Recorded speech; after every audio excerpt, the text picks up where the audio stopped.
भोजापूर गावात आंबेडकर वाचनालयाच्या उभारणीवरून निर्माण झालेला वाद आता चांगलाच तापलाय। बौद्ध समाजाने सरपंच आणि सचिवांवर गंभीर आरोप करत काम जाणीवपूर्वक अडवल्याचा दावा केलाय।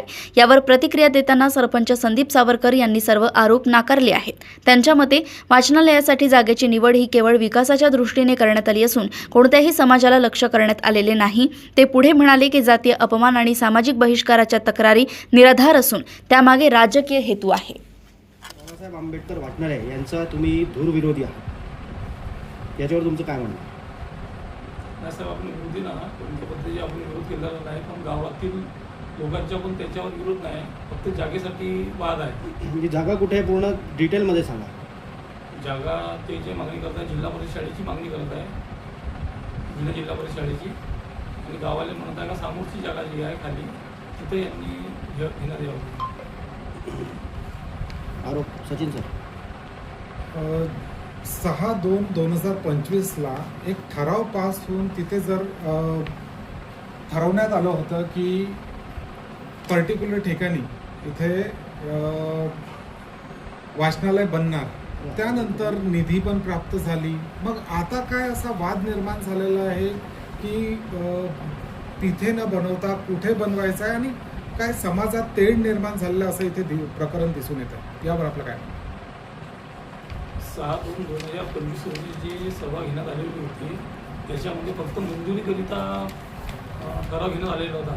जागेबद्दल त्याच्यावर काहीच निर्णय घेण्यात आलेला नव्हता आणि तशी चर्चा पण त्या सभेमध्ये झाली नव्हती। त्याच्यानंतर जी आहे त्याच्यानंतर ते इमर्जन्सीमध्ये मागितल्या कारणानं एक लिगली जागा म्हणून सगळ्यांनी जुन्या जिल्हा परिषद शाळेचे डॉक्युमेंट्स सचिवांनी त्यांना मंजूर करण्याकरिता देण्यात आले होते। खरं तर हा पूर्ण प्रकरण कुठेतरी जातीवादाचा प्रकरण बनवण्यात येत आहे किंवा आहे, यात काहीतरी आपल्याला वाटते का? हो सर, हे काही जातीवादक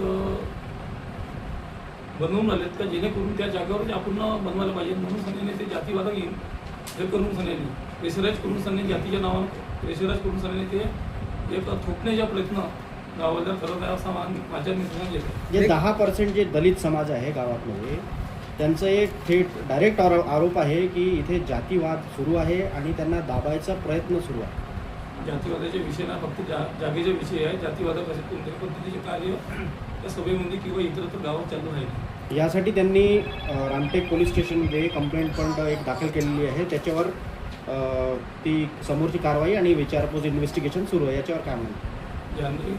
ज्यांनी जातीवादक कार्य केले असेल त्यांनी योग्य त्या पद्धतीने कायद्याच्या याच्यामध्ये येऊन सांगणे त्याच्यावर कारवाई व्हायला पाहिजे, हे माझे मत आहे। 10% निधी आली होती आणि ते निधी वापस जाण्यात यावी किंवा तो काम वाचनालय बनण्यात नाही यावे, या कारणामुळे टाळाटाळ सुरू आहे असं त्यांचा आपण आरोप आहे। काय सांगतो? असा कोणत्याच पद्धतीचे टाळाटाळ चालू आहे नाही, ते वरिष्ठ अधिकारी योग्य ते निर्णय याच्यावर कारवाई करून आले आणि योग्य ते निर्णय वेळेवरती घेणार। आज दोन्ही पार्टीना तिथे SDO साहेबांनी BDO साहेबांनी बोलवण्यात आलं, काय झालं तिथे, काय प्रकरण घडलं? दोन्ही पार्टीचे 5-5 प्रतिनिधी गावातले आपल्या SDO साहेबाकडे बोलवण्यात आले होते। त्याच्यामध्ये दोन्ही पार्टीची राय घेण्यात आली आणि दोन्ही पार्टीला संकेत देण्यात आली की गावामध्ये वाद नाही यायला पाहिजे आणि वाचनालय आपल्या गावामध्ये व्हायला पाहिजे, ते निधी वापस नाही यायला पाहिजे, म्हणून दोन्ही पार्टीचे त्याला समजून आज काढण्याचा प्रयत्न केला। सर्वच गावात जिल्हा परिषद इथेच वाचनालय करण्यात आलेलं आहे, पण इथेच जिल्हा परिषदमध्ये वाचनालय होऊ नये असे त्यांचा आरोप आहे। वाचनालयासाठी जिल्हा परिषदची शाळा काय नियोजित नाही केलेली आहे।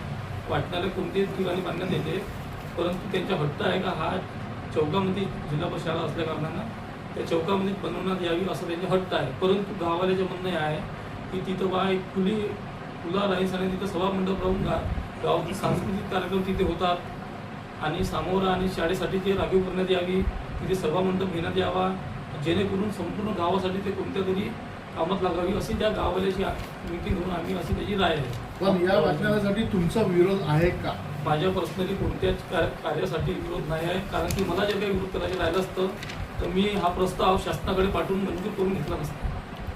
त्यांचे मुख्य आरोप आहे की वाचनालयाचं नाव हे बाबासाहेब आंबेडकर यांच्या नावावर असल्यामुळे खास सरपंच साहेबांचा यावर पूर्णपणे विरोध आहे, म्हणून तिथे वाचनालय बनवू देत नाहीत। नाही साहेब, हे खोटं आहे पूर्णपणे, असं या पद्धतीच्या कोणत्या गावात वातावरण आहे। तुम्ही कोणत्या राजकीय पक्षातून येतात? मी शिवसेना हा शिंदे साहेबांच्या पक्षातून मी सरपंच आहे.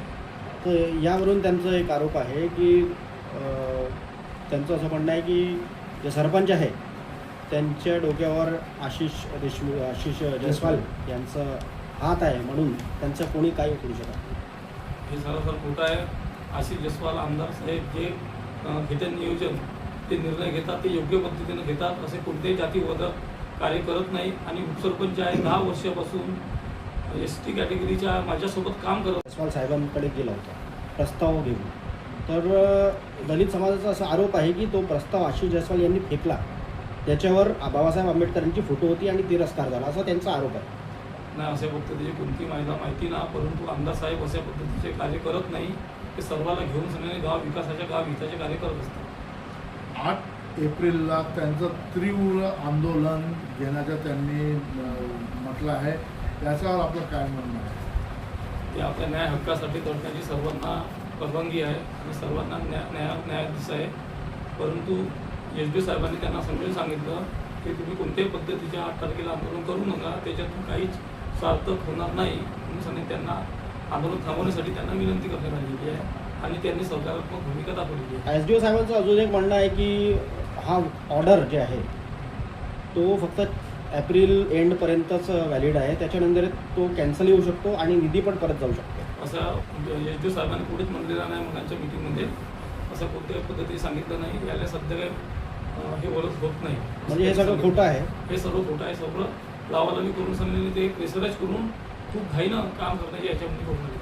ग्रामसभेत ठराव पास झाला, त्या ठरावानंतर त्याच्यानंतर जे वाचनालयाचं काम कितपर्यंत आपल्याकडून पूर्ण करण्यात येतात? वाचनालयाच्या काम करण्याची जबाबदारी हे पंचायत समिती लेवलला आहे, कारण की हे पंचायत समिती एजन्सी आहे, ग्रामपंचायत एजन्सी नाही. परंतु काम हा गावातल्या असलेल्या कारणानं ते जागेबद्दल गावात ग्रामपंचायत किंवा गावातील विचार विमर्श करत असतात. आपल्यावर लागलेले जे आरोप आहेत, जे आरोप आपल्यावर लागलेले आहेत, त्याचा आपण कसा निषेध कराल? आरोप हे प्रेशराईज करून सगळ्यांनी ते जागा एकटवण्यासाठी करत असावी असे मला असं वाटते. प्रेशराईज करून आपलं काम करण्यासाठीच करत आहे फक्त, ते काय दुसरं करत नसावे असं मला वाटतं. आणि जेव्हा दलित समाजाचे लोक दुकानात जातात, किराणाच्या दुकानात जातात, तिथे काही विकत घ्यायला जातात, तर त्यांना काही जातीवाचक शब्द घेऊन त्यांचा तिरस्कार करण्यात येतो. तर याबद्दल तुम्हाला माहिती आहे? याच्याबद्दल मला माहिती नाही, परंतु त्यांच्या समाजावर कोणी असा तिरस्कार करत असेल तर त्यांनी कायद्यानुसार त्यांच्यावर गुन्हा दाखल करण्यात यावा, त्याची योग्य ती कारवाई प्रशासन करेल अशी माझ्या मत आहे. सरपंच म्हणून गावातले पहिले नागरिक म्हणजे आपल्याला मान मिळतो, तर यावर आपली काय उपाययोजना राहील की गावात अशा प्रकारे जाती तेढ निर्माण होऊ नये, यासाठी आपण काय पाऊल उचलणार? दोन्ही गटाला मी समजवण्याचा प्रयत्न करत आहोत. OBC बांधव असल्या कारणाने त्यांना सांगत आहोत की कोणत्याच पद्धतीचे वादविवाद गावात झालेले नाही पाहिजे. त्याच्यासाठी तुम्ही तुमच्यावर जर का कुणी अन्याय करत असेल तर तुम्ही त्यांच्या व्हिडिओ वगैरे बनवून सगळ्यांनी पोलीस स्टेशनला त्याची पण तक्रार द्या. आणि त्यांना पण आपण ते सांगत आहोत अनुसूचित जमातीच्या लोकांनी, किंवा तुम्ही पण तुमच्यावर जर का अन्याय होत असेल, तुम्हाला कोणी शिवीगाळी करत असेल तर तुम्ही व्हिडिओ बनवून सगळ्यांनी तुम्ही पण आपले गुन्हा नोंद करा, हेच आपण सांगत असतो. रामटेक पोलिसांनी तुमचे काही बयान वगैरे घेतले का बोलून? हो, आमचे बयान काय घेण्यात झालं आलेले आहे. त्याच्यामध्ये? काय विचारलं त्यांनी? त्यांनी विचारून आले का बा गावामध्ये अशा पद्धतीचे वाद चालू आहे, याच्याबद्दल आम्हाला विचारणा करण्यात आली आहे. कोण आहे वरिष्ठ पोलीस निरीक्षक तिथे? ते मडावी साहेबाकडचं केस चालू आहे आणि त्यांनी आम्हाला विचारपूस केलेली आहे. फायनली हा पूर्ण प्रकरण वाचनालयासाठी आहे, तर समोर वाचनालय बनणार आणि कुठे बनणार हा प्रश्न आताही जसा तसाच आहे. तर आपल्याला काय वाटते, आपण यावर आपले काय प्रयत्न असणार? वाचनालय गावात झाल्या पाहिजे हेच आपलं एक सर्वात मेन भूमिका राहणार आहे आणि त्याच्यासाठी आपण प्रयत्न दोन्ही समाजाला बसून करणार आहोत, हेच आपली भूमिका आहे.